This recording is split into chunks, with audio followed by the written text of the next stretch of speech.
Hello, everybody, and welcome back to Master Crafted, the 40K podcast from the Front Range. We are going to be talking to Matt today, the winner of the Bobo's Bonanza Garage Hammer RTT that we all got to go to this last Saturday. It was a great time. We had a lot of fun games, a lot of great food, and just a great weekend overall. Phil, do you want to maybe give a little introduction, a little hype for who we've got coming on today as a teammate of yours?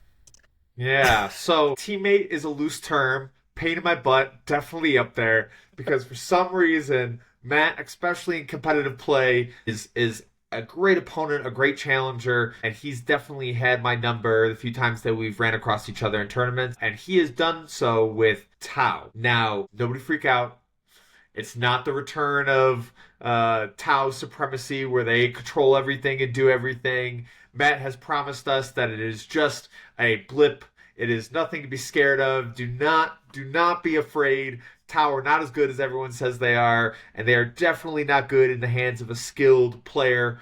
But unfortunately, we do have an incredibly skilled player with us. Matt, you have taken Tau, I would say, to an incredible level. When we went to Champs Cup and I saw you play Tau for the first time into what some would say is the best Tau player in the world right now. And after the game, he had nothing but glowing things to say about you in terms of how you played Tau and things that you had done. And you have even molded them even further. So when I saw Auxiliary Cadre come out and you and I were having that conversation about him, I couldn't imagine a detachment that is more made for your playstyle. And we had a video. It's you'll be seeing it shortly there where we talked about like people's play styles and how much it matters. And you can't just take the top LVO list and slam it on the board and expect to win every game. If it doesn't match your play style and what you're capable of doing, you're gonna fall behind it. But Auxiliary Cadre definitely matches your play style of, believe it or not, Combat Tau. So Matt, give us a run through. What is Combat Tau all about?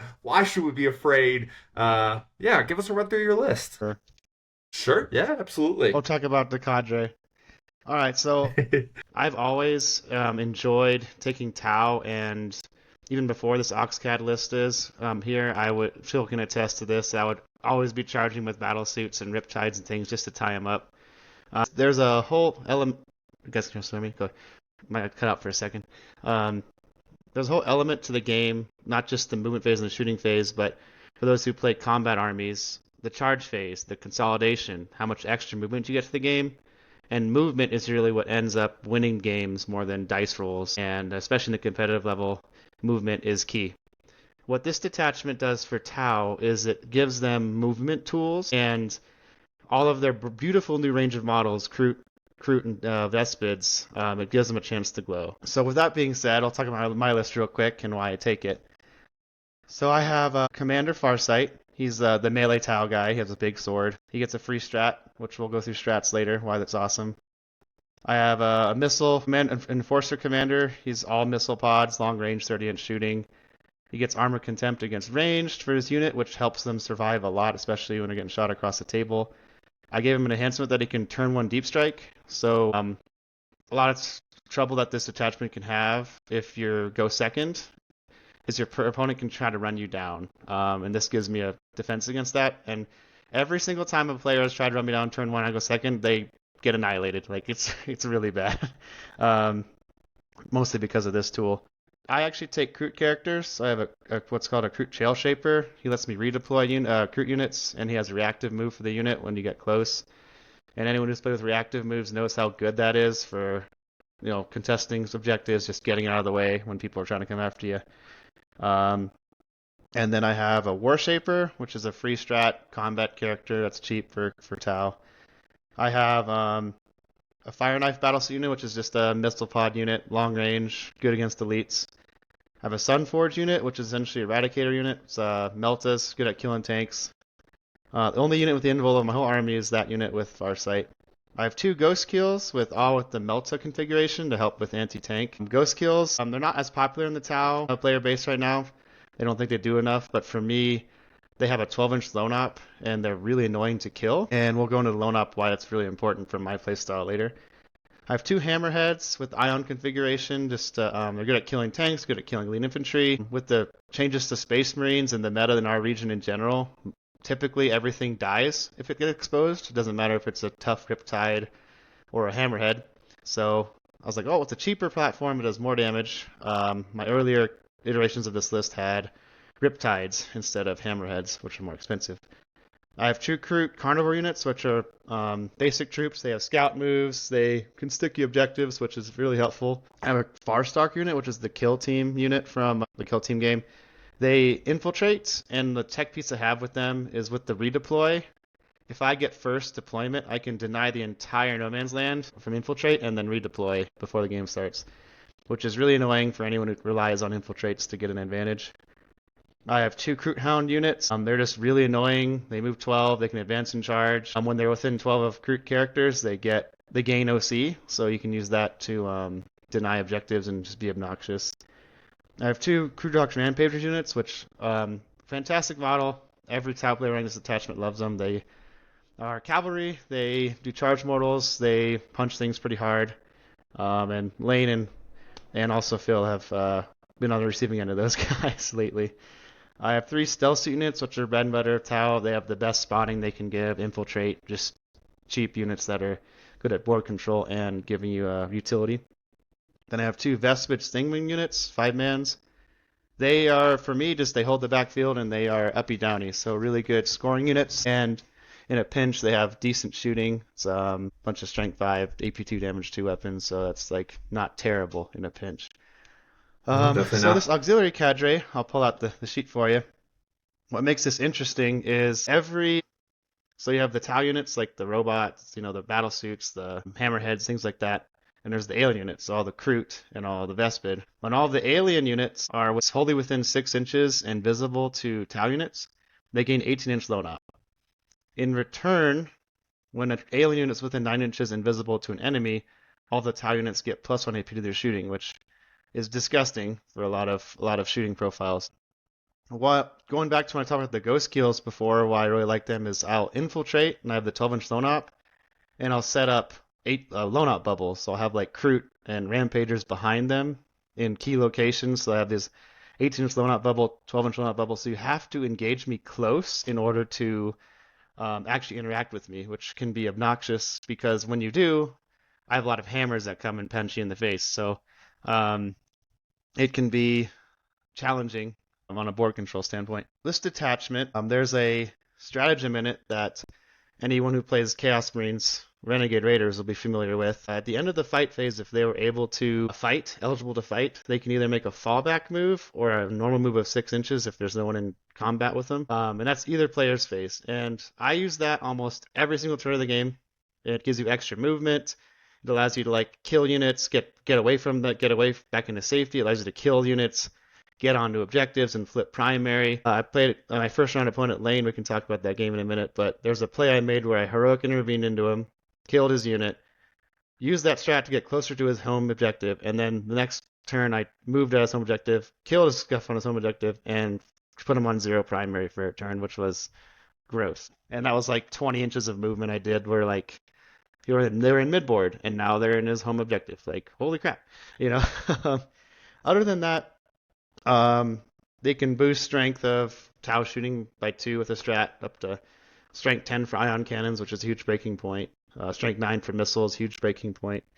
And there's a lot of tricks here, like advance and shoot for Tau, advance shoot and charge for aliens, auto advance 6 for aliens, full wound rerolls for aliens, +1 AP for aliens. What makes me excited about this detachment in particular is before I even had this attachment, I was running Ret Cadre with Kroot and Rampagers already. So I was already the weird guy taking aliens, and I loved using them. And now I was like, wow, this makes the aliens really shine. So when I saw this detachment, I had to give it a go.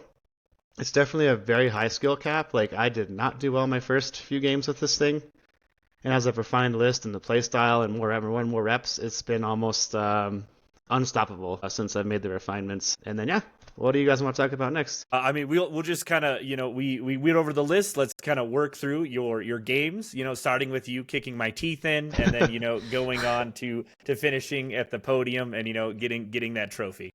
Alrighty. So, round 1, I got paired into Lane. I was like, oh, this is a juggernaut game for round 1. This Lane's actually also a solid player. He ended up going 2-1 at the end of it too. But it was a tight game. I really annoyed him in the board control aspect of the game. I have a lot of units that can push back reserves, push back ingresses.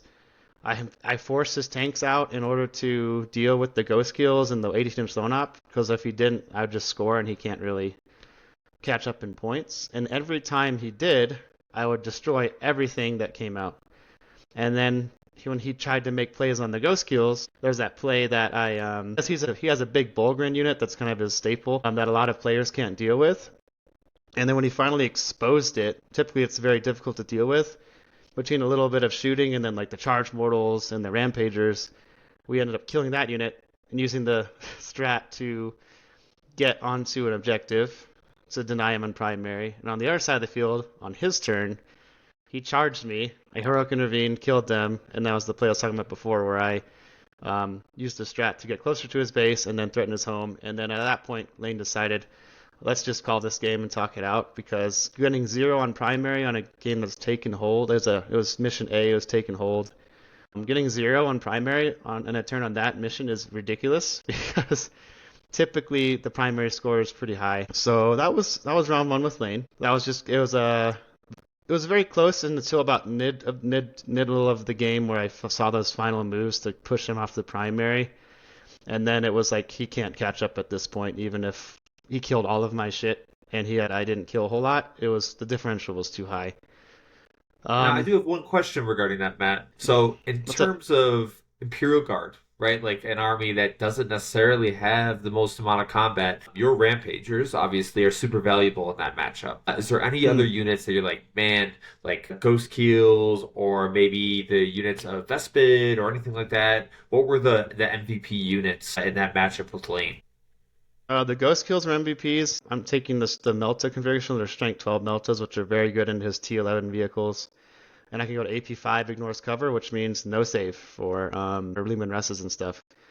And that's brutal. The Rampagers actually were MVPs in terms of scoring, and they were cleaning. I was between all my Kroot units and Rampagers and stuff, all of Lane's, Imperial Guard, infantry, all the trash just didn't stand a chance. Like, I could kill them like they were nothing, and then I got extra. I could use them to leapfrog into other areas, because, like, oh, if you try to deny me movement, well, cool, I'll just charge you with Kroot, and then I'll get to move anyways. So the typical plays what guard players would use to hold you back, they'll send a trash unit in their way, put them 1.1 inches away from your lines. Typically, if you don't have that extra movement step, it does hold you back a turn. But I think it was Lane played me a long time ago on TTS when I first played it. It was my first game with the detachment, I think, and I didn't know all the tricks and stuff. But from his perspective, that is the move you make. That is kind of like the reps, as a guard player, oh, that is a great move. But ended up giving me a more favorable position, which is unusual for the guard player. So at the end of the game, I was like, hey, the cheeky move block with the trash was not worth it. You needed that unit to deny me later, because I ended up because I had fly on the ghost keel, I could fly over him, and then oh, cool, I can kill your trash, and then guess what? I can either move towards you, or I can just move back behind the wall. So you gave me a unit for free. So yeah, the Rampagers are MVPs. The Vespids, they just kind of hold my back, and they go up and down every turn if there's a chance to score behind the enemy. But all of my opponents screen their back really well. So against Lane, he kind of did a little cheeky sentinel push, and I used the Vespids and some Kroot to deal with it. And then on top of that, I have the Farsight Melta unit, which is not a very common unit you see, especially in this detachment. But with the free strat, I can boost my Melta to Strength 11. So with +1 to wound and full wound rerolls from the unit. So it's here's a bunch of AP5, Strength 11, +1 to wound, full wound rolls against T11 targets, and it's well, that tank's dead. But ironically enough, he popped smoke, and I didn't even hit him with any of the shots. But it still died, because I believe in overkill. Don't just send one unit. It's all right, I got 4 things lined up at it. They all have secondary targets, but I'm making sure that one target's dead. And then Lane had to dump a lot of resources to kill that crisis unit. So anyways. Yeah, tell us about your round 2 matchup. My round 2 matchup was against a GSC player running Outlander Claw. He's one of our Thunderclockers players. He's kind of an up and coming. He's really interested in competitive. But he had the 3 bike units, 3 Ridge Runner units. Definitely inspired heavily by Phil, the way he plays. Tons of the 5-man flamer guys, don't know their names. Trucks, rock grinders, things like that. He had board control for days. He had 2 of the saboteurs. Anyways, he goes. This is Scorched Earth, and it's the Search and Destroy deployment. I can't remember the mission. I think it's Mission K or something like that. Anyways, he goes first, and he kind of pressures me. He exposes the Red Runners a little bit. He's taking shots at ghost kills. He's trying to shoot Kroot he can. And he's used to scout moving to get complete board control, box your opponent in, things like that. In my clapback on turn 1, I killed all of his laser Red Runners except for 1. I killed all of his bike units, and I catapulted into his lines, and he had a lot of stuff in reserve, and with GSC, they recur, like the recursion, they come back to life and reserves later. And this was a complete board control domination game where I was like sending ghost kill, like I just moved Kroot up, I moved ghost kills up, I would actually charge with the ghost kill on his natural to kill like a saboteur, and then he would charge me and it would survive, and I would use the strat to fall back to move into his lines, and I didn't move it again, so it didn't overwatch me. So I was just like, your reserves can't come in anywhere. You can't strat reserve anywhere meaningful, because I would use like Kroot Hounds to continue to push that bubble out. And it was just a cruise control game after that. For Alex, his turn 1 mistakes of exposing too much and losing everything, because, I told him about the turn 1 deep strike, but, he exposed the stuff, and I just turn 1 deep strike to long angle. My hammerheads, the stuff, and I was like, okay, and I used rampagers and Kroot and things to pick up all the bikes, and the mistakes compounded after that point, and he couldn't come back. So that's the power this detachment can have, is with the movement and how many units you have, you're able to really force the issue. This round, actually, I was heavily inspired. I've played against two recent games last few months. I played against a player named Ben Neal and a player named Michael Mann, who are top 100 in the world. Very strong players, and both of them did something similar to me, where they just controlled my reserves. They used movement and just like, I was playing Death Guard at the time, and I couldn't even ingress my Terminators in any meaningful place. So I kind of I've kind of thought about how I can do that with this, and I pushed all of his reserves back, and it was just based on that movement alone, he couldn't get back in the game. He couldn't get in the middle objectives. He couldn't bring reserves in meaningful spots. He couldn't get at any of my hammers because there was too much trash in the way. Even like a 2-man dog unit behind a wall, like 15 inches in front of your tanks, like their ingress is now 9 inches upon that, so they're going to come in 25 inches or whatever away from your tank, and it's a flamer melee unit. It's not going to do anything, So that game ended up being 100-42 at the end of the scoring. He actually wanted to play all 5 rounds out, so we did. And that one was just, I've played a lot of GSC against Phil, who's an exceptional player. So it's like the Auxiliary Cadre versus GSC is a lot of trash combat. So your trash just kills the crap out of each other. Like Kroot kills the GSC stuff, and the GSC stuff kills your stuff, and they both kill it very well. And unfortunately, I had the initiative, and he kind of panicked, didn't know what to do, and he kept some trucks in reserve, and I took advantage of that, so he couldn't get him in the game. And anytime he came out, everything died. And it was a complete dismantling, unfortunately. But I got to feel being on the other side of it, where, wow, like my opponent, like in the middle of round 2, there's nothing they can do, and this game's over. Like, I've been in that situation recently against those 2 players I mentioned, and I was like, that's what this feels like on the other end. This is insane. So that was how that game went. You have any questions about that one? No, unfortunately, my Outlander Claw. Well, you and I have played that matchup quite a few times. Not necessarily with Auxiliary Cadre, because I've switched off it at this point. But it does go to show, like, you do have familiarity. None of the tricks and the movement and the reactionary moves are a surprise to you in that matchup. And it doesn't surprise me now that you kind of like keyed up into a little bit more combat than you even had before, that Outlander Claw is not an issue for your list.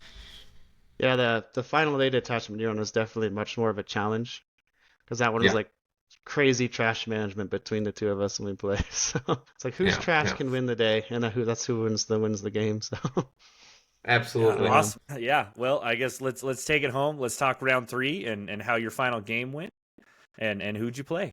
So round 3 was against my one of my Denver Fight Club teammates, he's playing Orcs. He brought a Dreadmaw Bliss with a Stompa, and he was destroying the first two opponents. So I was like, all right, a Stompa? Like, I don't have that great of anti-tank, so I didn't know how this was going to go. So he goes first. This is the Crucible of Battle deployment. It's the long diagonals against each other. And it's Purge the Foe. I'm like, okay, Purge the Foe. I got a lot of trash. He's got a Stompa. So, like, how am I going to kill more than he does? So, turn one, he kind of comes out to, he has to come within 12 of my Ghost Skill. I was like 2 inches outside of my deployment zone to shoot it. And so he's in the middle of the map. And in order to interact with me, he has to get within these loadout bubbles. If not, he could just tow into a ruin on his side of the map and just shoot me for days. So he comes in, he goes first. He tries to shoot the Ghost Kill, fails to kill it actually because of the stealth and the blanks and the cover and all that stuff. And then he called Wog first turn. Oh, I guess I should tell you what he had first. He had like 5 units of 10 Gretchen, a unit of 20 Gretchen, some character that leads 20 Gretchen and gives him like auto move 12 in the Wog or something. And they got the Scout 9 on him. Then he had a bunch of looter units with the big mechs attached. He had a couple of units of Storm Boys. He had a couple of boy units. So I was like, okay, this guy has a lot of trash for days. He's got shooting. So anyways, he comes at me with the Stompa, fails to kill the Ghost Kill, and he sends this 20-man unit of Grots and just puts them 1.1 inches away from my entire front line, from like the entire width of it. So I can't move. I move out. Okay, all right. So I'm jailed, and there's a Stompa that's like 13 inches away from my deployment zone. I'm like, okay, well, so I ended up doing is like the Ghost Kills were already outside my deployment zone, so they moved up. I was like, let's get angles on this Stompa, and then brought my hammerheads out. I was like, let's point everything at this Stompa and let's see what happens, because that's 800 points of his army, right? So I'm like, I have to try to do something about it, even bracket or something. And then I had a bunch of Kroot, and I'm like, okay, well, I'll just kill the Grot with Kroot. And then I was playing the long game, so he put some Grots on a far objective, and it's hold one, hold more. So I had to make sure he didn't have more objectives than me if the Stompa lived. So I dropped my turn 1 Deep Strike down on a long angle just to clear the 10-man Grot unit on his objective so that he wouldn't hold more. In a sad turn events for him, all the stuff I pointed at the Stompa killed it on turn 1, and it exploded. So it killed like 14 Grots, and then like there's like 20 guys inside, and it killed like, I don't know, 3 or 4 of those. And then I killed the 20-man unit. So I killed 10 Grots, the 20-man unit of Grots with the character, and the Stompa in turn 1. So half his army's gone. And you can guess what happened with the rest of the game. It was just like he doesn't have any resources. Kroot are really, really good at killing Grots. I would send like Dog, like my hounds, like, oh, they're going to advance and go 17 inches and then charge you. And the Grots die, and then I move back behind the wall because I have a strat. So it's like that one ended up 99-33. So I'm not used to getting big differential wins, so the ability to do that is kind of new. Like typically, if people who play teams, differentials are how you win, is like how your team wins. Like I'm typically a player that like the best I get typically is like a 10 or 15 point win against big game, against if I do have a really good game. If it's like a complete stomping, it's like I won't even get as much as that. I might get like 16 or 17. So me getting essentially 20 O's was with against good players too was shocking. So that's how that went. And I ended up having there were 4 undefeated players out of 26, and the primary qualifier for replacing is your opponent win percentage, and I happen to have my opponents did the best out of the undefeated, so I ended up taking first, which is kind of weird to take my own trophy, but I don't make the rules. My opponents just did better. So yeah, that's how the RTT went. It was a lot of fun. Yeah, that sounds like just a fun weekend in general, and it's so cool to, I felt like when the Grotmist detachment, Auxcad dropped, like there wasn't really that much hype about it, and it just all of those tricks just really and you and both John proved it going first and second this weekend, and you guys play definitely different play styles with the same detachment, and both were victorious when it came to this weekend. I think that just proves how skilled players can make things who generally people don't find as strong, very strong, just due to, understanding how strong the movement, and some of your other benefits, the lone op, good players can abuse those things almost, and really do well with them. Yeah, for sure. Okay, so we've talked about your auxiliary cadre. They definitely have the tools. It definitely got shown this weekend. Going into future matchups, do you think this list is tailored? Is it pretty much perfect? Is there any changes after this weekend that you're thinking about making? So this list, it's finally where I want it to be. I'm probably just going to run it. If I play Tau, it'll be this list for the season at this point. It's had some changes. I started with the Grot. I've been playing Tau exclusively since the Grotmist attachment dropped, which is I'm itching to play Death Guard, so I'll be bringing them back out on Tuesday. Like, all right, it's time. But I I went to a 6-round GT earlier in January with these two gentlemen here actually. The list was very similar, except instead of 2 hammerheads, I had 2 riptides. I only had 1 unit of rampagers. And then instead of 2 hound units, I had a unit of like a Kroot rider, which was like a little crappy gorilla guy. It's like I normally use to be a little action monkey. And halfway through the tournament, I was realizing like these rampagers are incredible. They were kind of like my MVP. I was like, I need another unit of these. And the riptides died already. Like they just died anyways. And then the Kroot rider was kind of useless. Like, well, if I have hounds, I can give them OC. I can move 18 inches through walls and deny objectives and stuff. But I was having trouble against, like I played against Deathwatch, and my golly, they're pretty scary. They're a lot of damage output. But I was playing like if I had a lot of tough, a lot of big units of 3-moon models, or a lot of like Death Stars out there in our meta. Didn't have the volume to deal with them, and like the Riptides have 6 shots, sure, but like that was about it. But like versus a Hammerhead is cheaper, has more firepower, and it's the same. The ion gun that's damage 3 is D6 plus 3 blast. So when I'm fighting against 10-man Death Star units, it's like, all right, D6 plus 5. So at the very minimum, I have as many shots as the Riptide. And on the top end, I can have 11, which 11 shots at 8 strength 8, AP3, damage 3 is very mean into 3-up armor, 3-wound guys, and you have 2 of those. So, and they also have a lot of like cheeky guns. But so after the tournament, I was thinking about these changes halfway through, and then I made the changes, getting the 2 dog units, the 2 hammerheads, the 2 rampager units. And I played the first game after the tournament a week later with the new list, and I was like, we're home. Dude, like this is everything I need. Like I have all the movement, I have all denial, I have the extra rampagers, the hammerheads actually absolutely slap for their points. And I've played the tournament plus weekly since then, and actually haven't lost a game since then. So it's been a very, like just those few changes from my playstyle have actually kind of turned the corner. And I went from barely winning my games to destroying my opponents. So it's been interesting for sure. Yeah, I think those, it's always great to find the list that works for you, and you have definitely done that. Your record proves it. It took you, a couple months for this list to get there, but for you as a player, what are some of the things that have helped you get to where you are as a player? What's some advice for some of our newer players? What's some of the things you tell the guys that come to the chicken coop that are wanting to improve? What's some advice for them? New players for Tau or just in general? We'll keep it to Tau for this one. Why not? So new players to Tau. Tau is deceptively a very difficult faction to play well. They have a bad reputation from editions past where there was no terrain on the board and they would table you turn 1 because guess what? Shooting army when there's no terrain is pretty powerful, right? But the Tau have like most like Space Marines are already natively hit on 3s. Like a lot of armies are already accurate on their own. Tau have a spotting mechanic where you have to have 1 unit spot for another to make them shoot better. So not only do you have to think about the unit shooting, you have to think about, okay, everyone needs to have a spotter as well that I want to have significant damage output. So while someone might have to expose 1 unit to shoot, you have to expose at least 2, right? Like I've talked to newer Tau players, like they're like, how do you guys keep track of all the spotting and like who's spotted and who's shooting? And it takes a lot of time and effort. New Tau players in general, they love to shoot, so they typically kind of stay in a deployment zone and don't get too close. They don't really participate in the game too much. They just kind of want to shoot their opponent to death.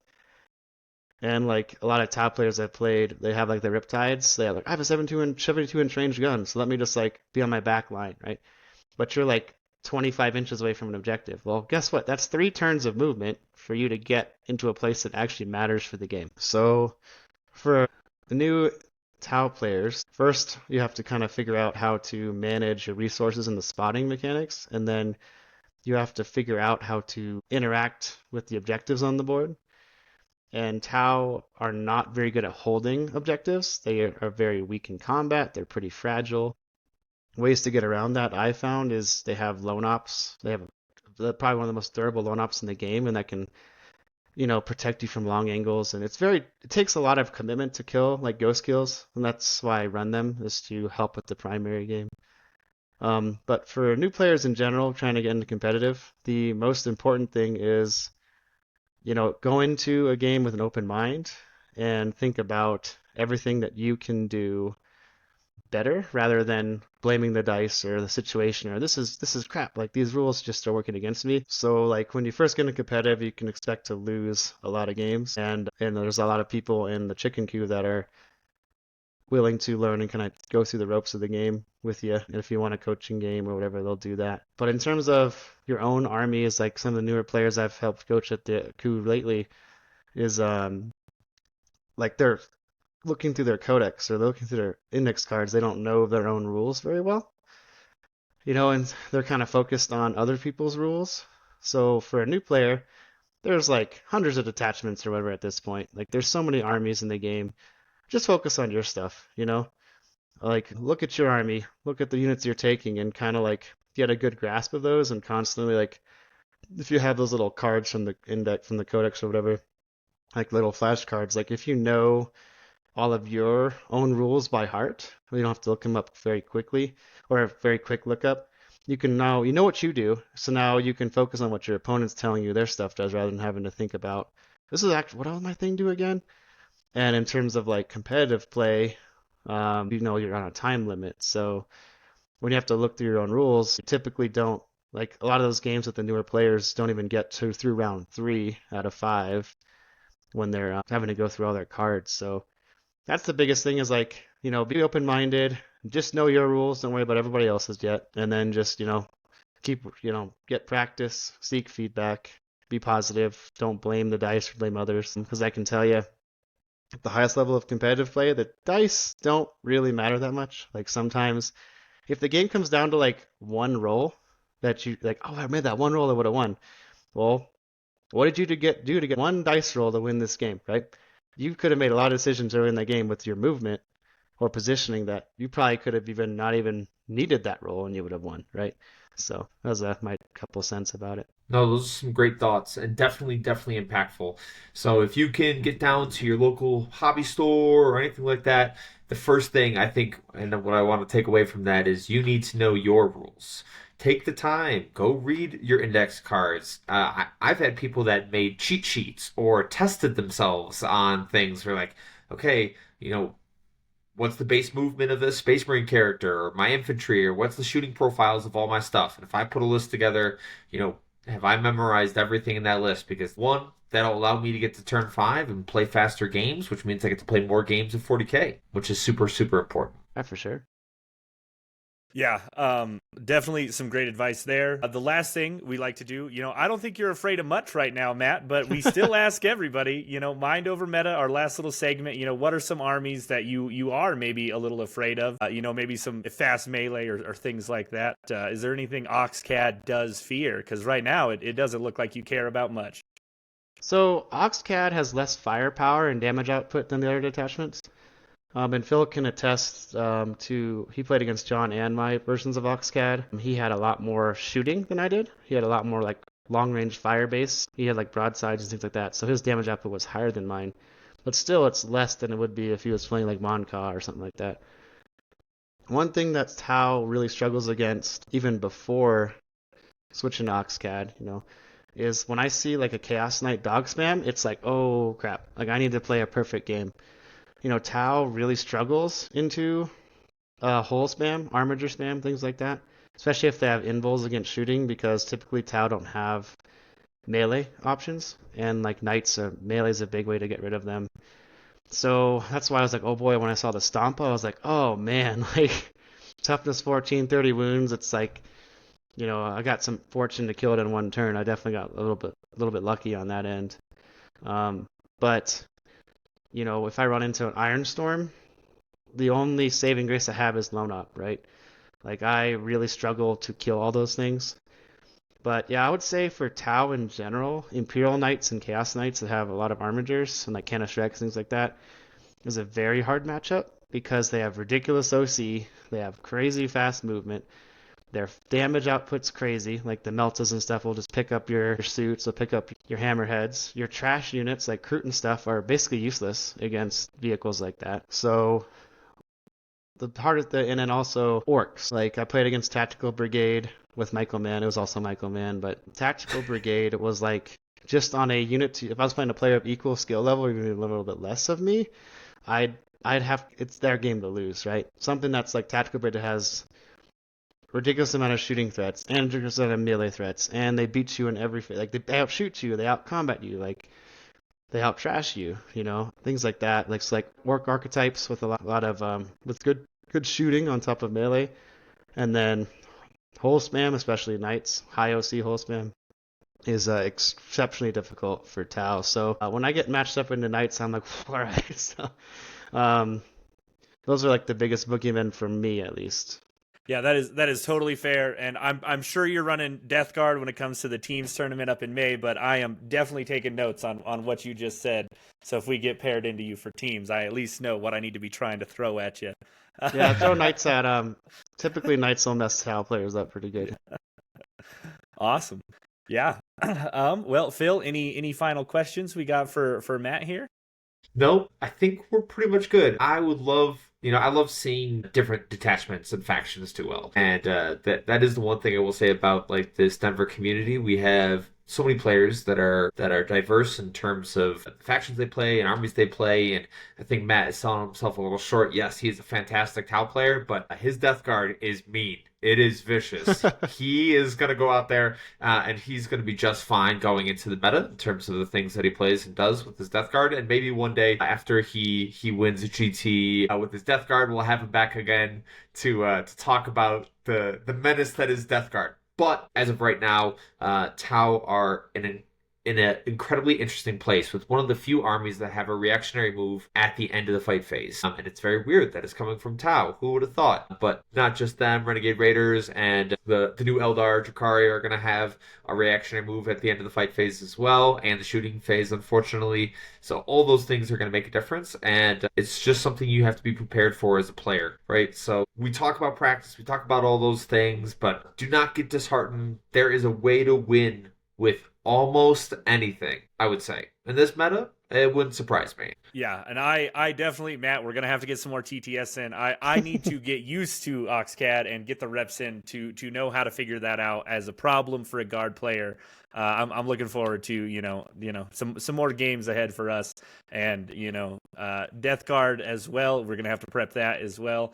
But Matt the Menace, thanks for coming on. It's always great to have you, and congrats on the win, going 3-0 at your own RTT. Own event, yeah, rigged it, right? Yeah.